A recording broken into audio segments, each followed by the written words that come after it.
control account. And in this module, we will discuss the format of creditors control account. Okay.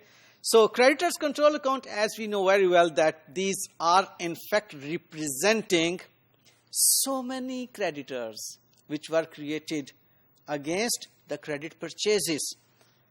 And these are in fact our suppliers from whom we purchase goods or raw material. Okay.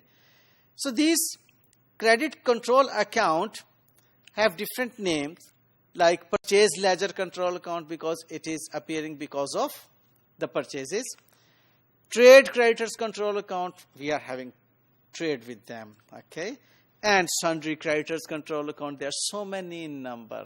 And trade payables control account. So all these are the name of the same thing, which is in fact a creditors control account, which is representing so many ledgers of the creditors.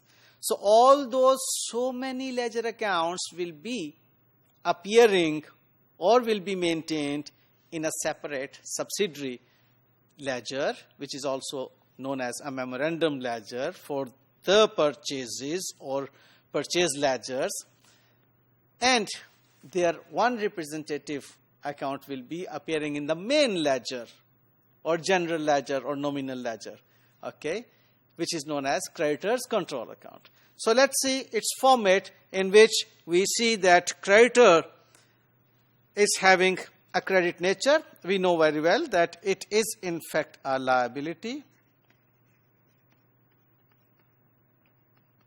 Okay.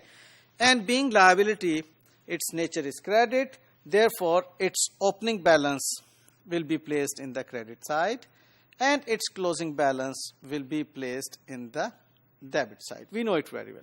And all the reasons which are creating increase or causing increase in this creditors control account would be placed in the credit side. And all the reasons which are causing decrease in the creditor's balance will be placed in the debit side. Okay? Well, so when we purchase goods on credit, based on the invoice, will be placed in the credit side. And when we have made payment in cash or check or bills payable, these will cause a decrease in the balance of creditors. Therefore, these should be appearing in the debit side. Okay. And if while making payment we receive a discount, so that discount will cause decrease in creditor's balance and will be placed in the debit side. And if there are purchases returned based on the credit notes received, will be placed in the debit side. And let me discuss this contra over here as well. As we discussed in the debtors control account, that contra balances always cause decrease in the balance of debtors as well as in the balance of creditor. So it will be placed in the debit side of creditor. It was placed in the credit side of debtors. We have already seen it in the debtors control account. Okay. And now, if those bills payable are dishonored, these will cause increase in the payable balance or creditor's balance. And if an interest is charged, again it will cause an increase in the creditor's balance. Well, so all these tick items are clear to us, except these two which I did not take. What is this? Yes, again the unusual balance.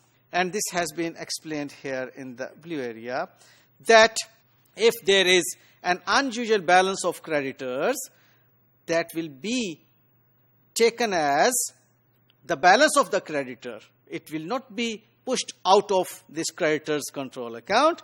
It will remain the part of creditor's control account. And why there is unusual balance or debit balance? Because there might be some reason that some of the suppliers or the creditors, they have paid in advance. Okay, they have been paid by us in advance.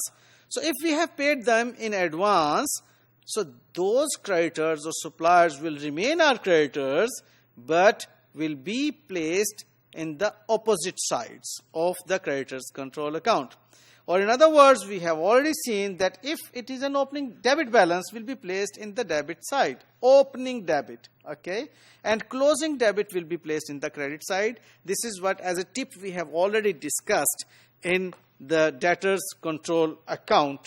And the same tip we will be discussing over here as well, that if there is an opening balance and its nature is debit, that opening debit balance will be placed in the debit side, and if there is opening credit balance, that will be placed in the credit side, okay, regardless of the name, it is debit, it is debtor, or it is creditor, okay.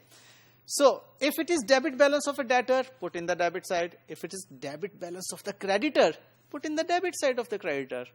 No issues at all. But if it is a closing balance, so closing balance is always put in the opposite side, okay. So keep these tips very much strong with you. These will help you not only in your examination, but in your practical life as well. Thank you.